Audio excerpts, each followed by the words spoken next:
Bonjour à tous et bienvenue dans cette nouvelle vidéo des Bifos. On est de retour sur l'Allier et la Loire, comme vous pouvez le voir. Donc on est là pour 6 jours, 5 nuits. On commence de Moulins, qui est juste derrière moi, et on va aller jusqu'à Saint-Satur. Donc pendant cette vidéo, on va un petit peu vous montrer l'itinéraire, les différents stops qu'on va faire. On va aussi vous montrer quel matériel vous pouvez prendre avec vous. Et puis vous montrer tous les beaux paysages qu'on va voir sur le long de la route.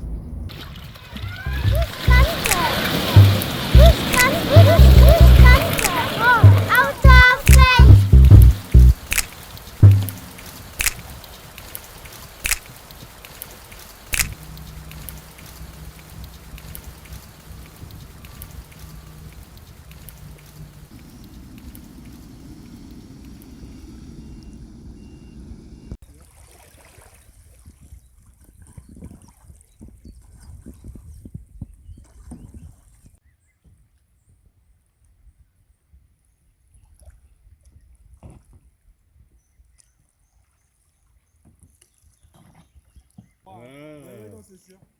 Moi aussi, c'est pour. Je sais pas pourquoi c'est Sparrow qui m'est venu. Premier endroit, on a décidé de s'arrêter. Les copains sont encore en train de prendre leur bidon. Et puis on va trouver des arbres et se poser par terre pour certains.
Premier réveil le long de l'Allier.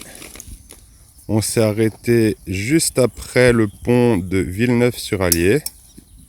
On s'est fait notre petit feu sur la plage. Certains ont dormi sur la plage, certains ont dormi un peu derrière, là si on suit ce chemin, en hamac. Et puis là il va être sur les coups de 9h, on va se remettre en route.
J'ai dû voir un ou deux épisodes. Bon, de toute manière, j'avais pas kiffé. C'est pas mal. Moi, j'ai bien aimé. Hein. La première saison, c'est pas mal. Petit arrêt au niveau de Leverdre pour midi, un petit lunch, une petite sieste et on est reparti. Peut-être un peu d'orage en fin d'après-midi, donc on va essayer d'avancer un maximum avant de se le prendre sur la tête.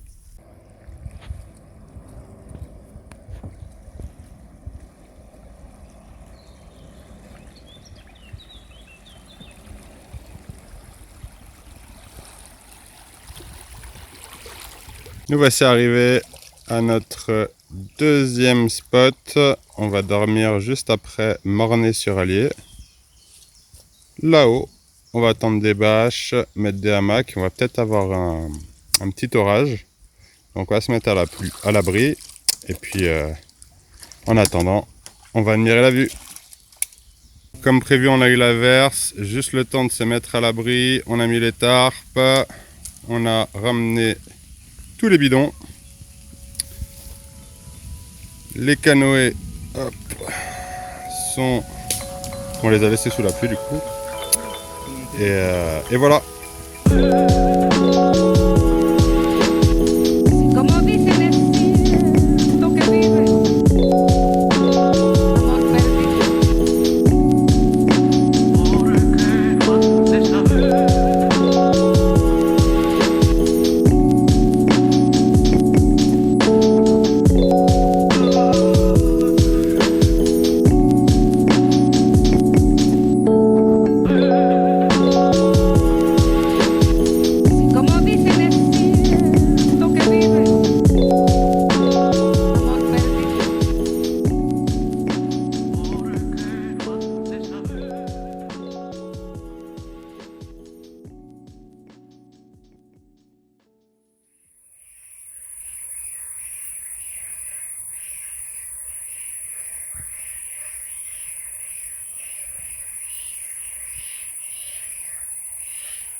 Donc voilà le réveil du 3e jour.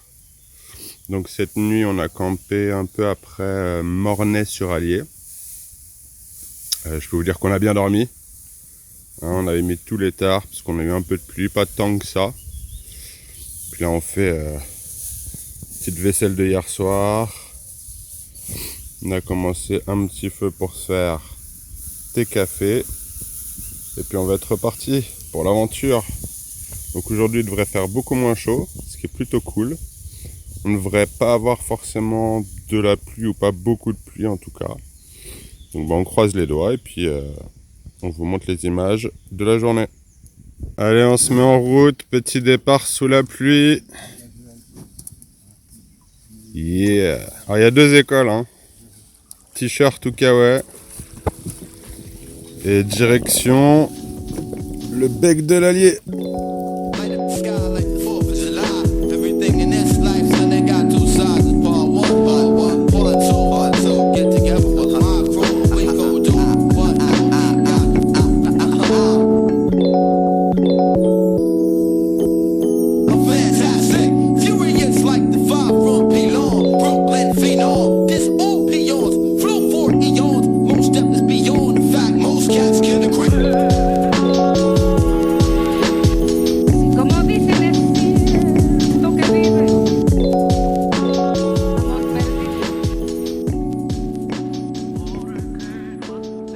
Aujourd'hui, c'est le jour où on va passer les 2 obstacles les plus importants du voyage.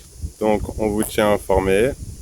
Le premier, c'est le barrage à saumon et le deuxième, c'est le pont du canal. On vous montrera un peu des images et on vous dira comment passer ces obstacles. Allez, on fait notre petite pause déjeuner juste après le village, le très joli village d'Apremont. Et donc, on s'est posé sur le bord là. On va se faire des petites noodles à midi et ça va être bien bon.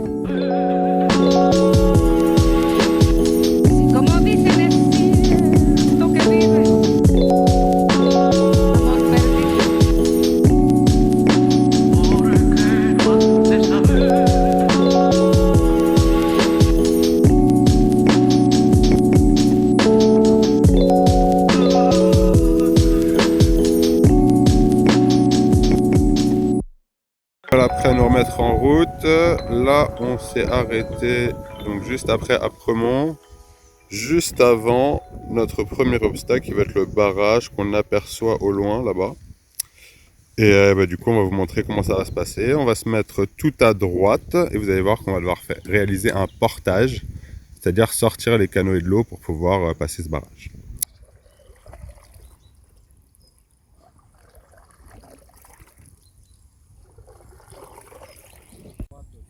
Pour la vidéo, on bombe le torse, on rentre le ventre, on essaie de ne pas rentrer dans Marvin. Hop, ça va pas passer.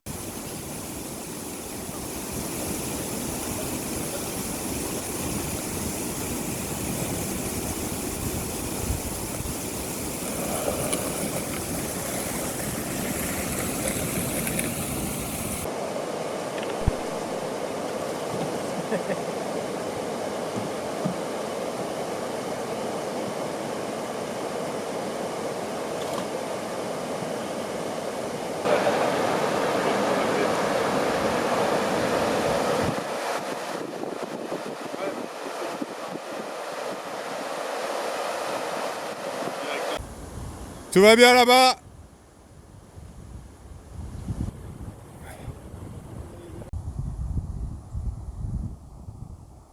On a passé les 2 premiers obstacles, il nous en reste un 3e, le plus long, parce qu'on va devoir faire un passage à la corde et c'est au niveau du canal, du pont du canal. Voilà. Donc au niveau du pont du canal, on va devoir s'arrêter et faire le passage à la corde, canoë après canoë. Donc ça va nous prendre un peu de temps, on va essayer de prendre quelques images pour vous montrer à quoi ça ressemble, puis on se retrouve après.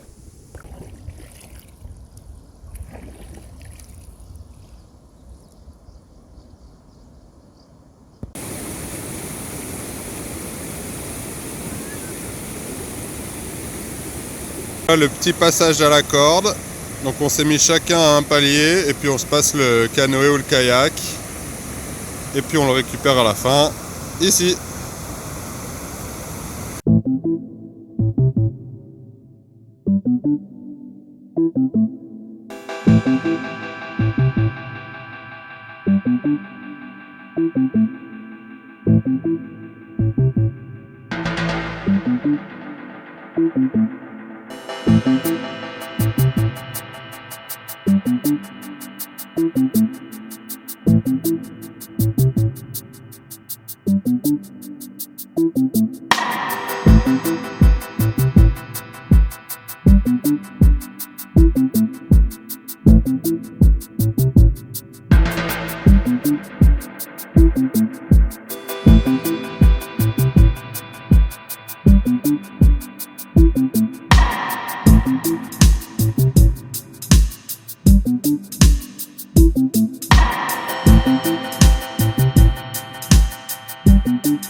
Quatrième jour, on est sur le départ, on a dormi juste avant Fourchambault du côté de Cuffy.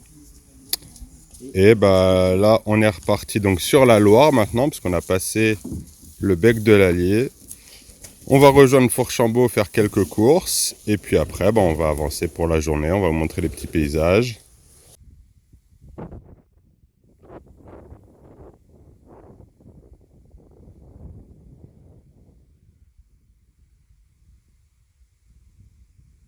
Petit arrêt de midi pour manger. Donc là ça va être pique-nique. On fait pas de feu, on mange rapidos et on se remet en route.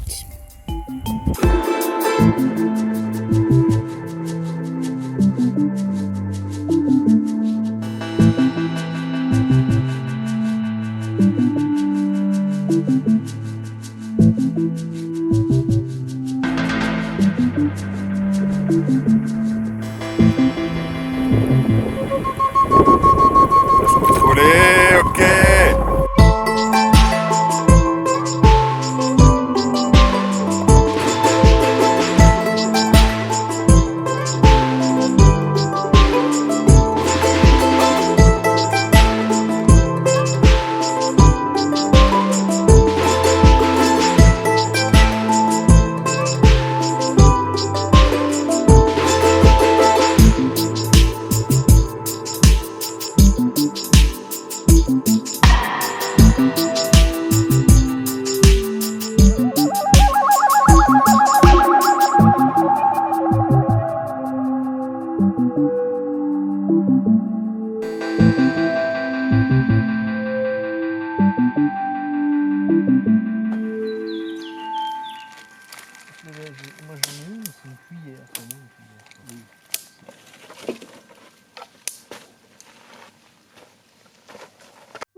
Voilà, posé pour la nuit. Comme vous le voyez, on a un joli coucher de soleil, jolie vue sur la Loire. On a des burgers qui sont en préparation avec du bon bacon. Et ben on s'est posé un tout petit peu avant la marche. C'est trouvé un beau petit endroit. On va vous montrer les petites vidéos du camp. Et voilà, demain, la Charité-sur-Loire, le dernier obstacle qu'on vous montrera et la suite de notre aventure.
Leave no trace. Aïe. Nous voilà prêts pour le départ. Aujourd'hui, l'objectif, c'est les îles de la Gargaude. Et là, on va passer le dernier obstacle du séjour, à la Charité. On va vous montrer ça. Nous voilà rendus à la Charité. Ce pont va être le dernier obstacle de notre périple. Et du coup, il faudra passer ici, 3e marche en partant de la droite.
Petite pause du côté de Pouilly-sur-Loire.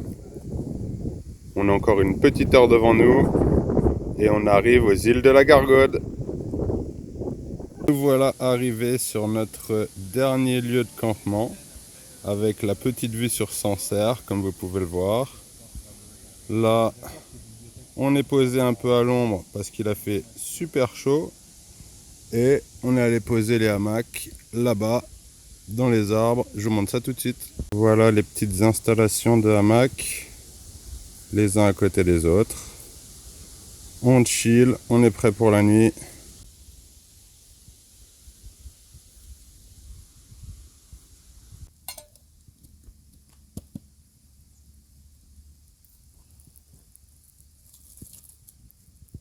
Matinée un peu grise à notre réveil. Heureusement, on a mis les tarpes hier soir.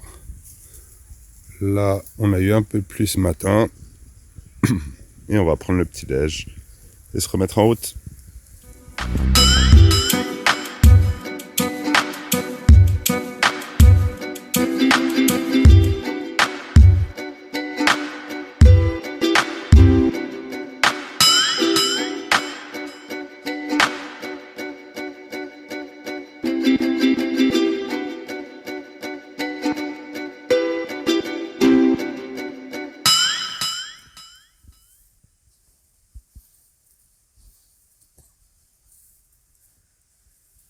Dernière ligne droite jusqu'à Saint-Satur. On a à peu près 1 heure là de navigation. Et on se fait un petit barbecue avec Yvan sur la base de canoë.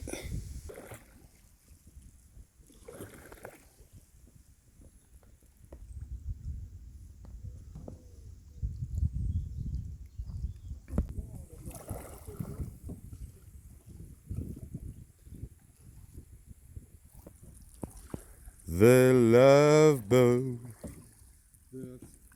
Dirty love is everywhere. Bon, merci. Prends-nous une vidéo avec moi et Michael Smith. C'est pour Isa.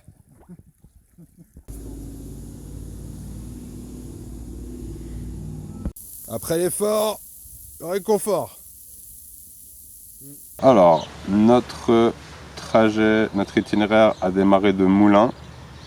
Moulins, c'est là où on a fait les courses et où on nous a déposés pour le début du voyage. De là, on a monté jusqu'au pont de Villeneuve-sur-Allier.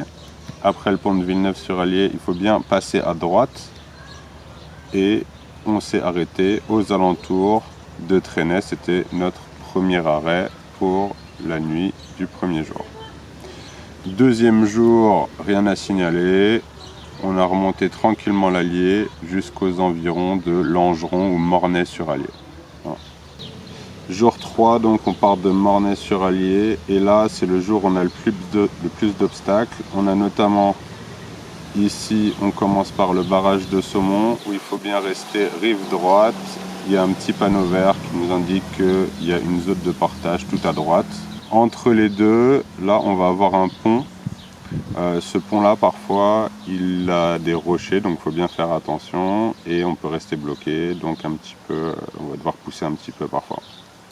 Après, on arrive au pont du canal et là, au pont du canal, il faut vraiment passer tout à gauche et selon le niveau d'eau, on utilise des cordes. Ensuite, on rejoint le bec de l'Allier et on dort aux environs de Marzy.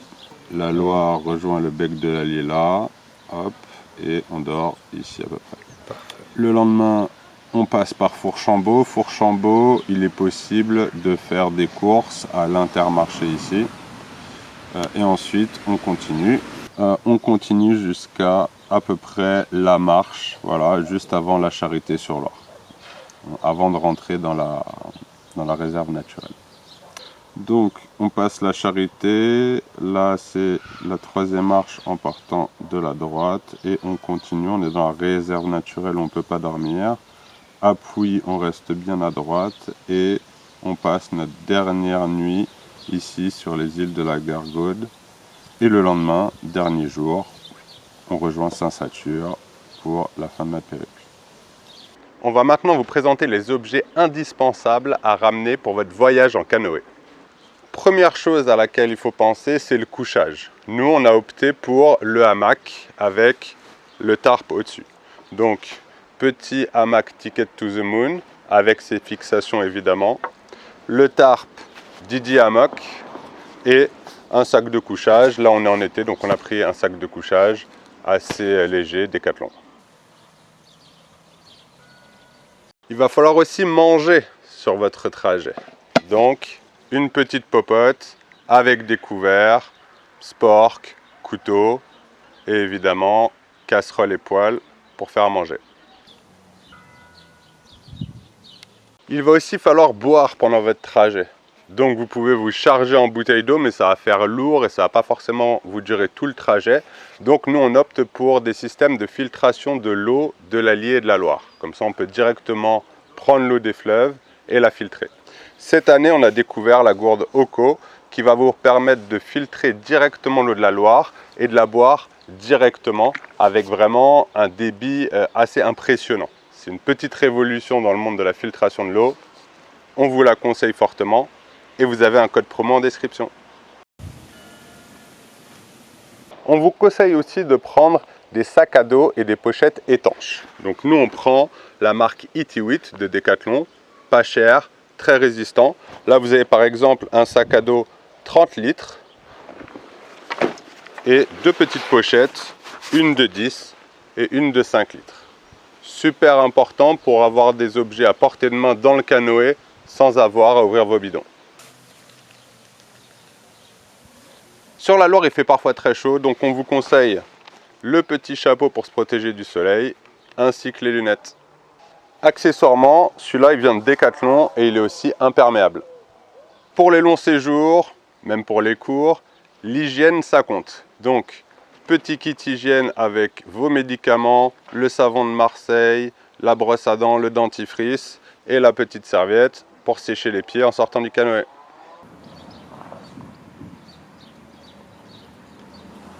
Comme on vous l'a dit, il peut faire très chaud, donc surtout, n'oubliez pas de la crème solaire à mettre le matin avant de partir et à midi pendant votre pause déjeuner.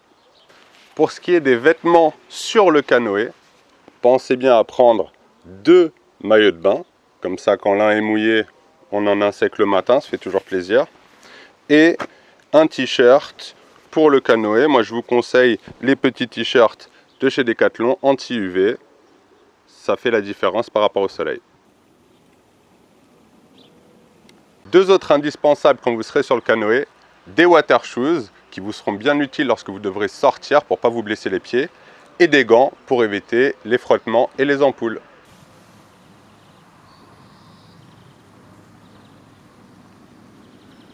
Un autre indispensable pour la nuit, ça va être votre lampe frontale qui va pouvoir éclairer tout simplement lorsque vous allez vous coucher, que vous allez devoir rentrer dans des endroits un peu plus sombres.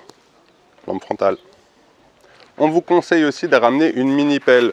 Nous, on a emmené cette petite pelle qui va vous permettre de creuser des trous, notamment au moment d'aller aux toilettes. On vous conseille aussi de ramener l'essentiel pour faire du feu.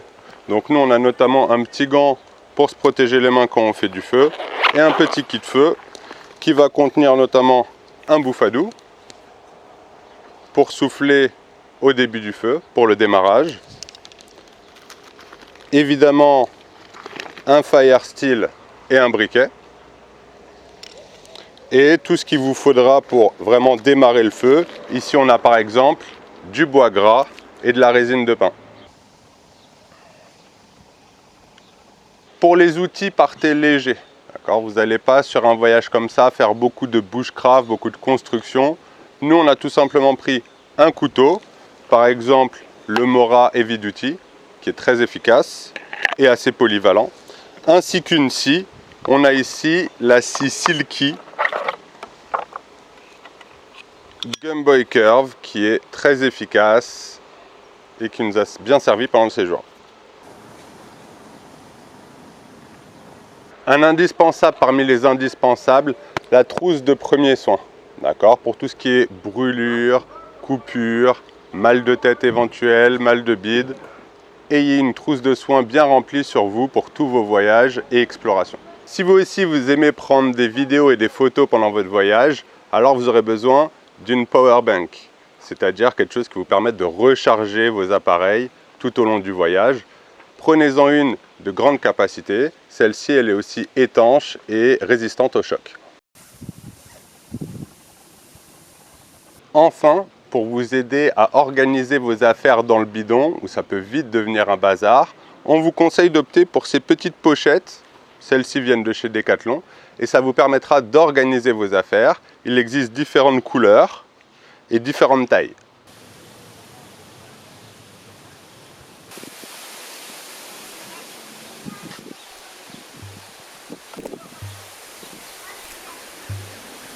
Une fois que vous avez tout ça, normalement vous devriez pouvoir survivre à 6 jours sur l'Allier et la Loire comme nous. Merci à tous d'avoir regardé cette vidéo et à très bientôt pour une nouvelle aventure des Bifos.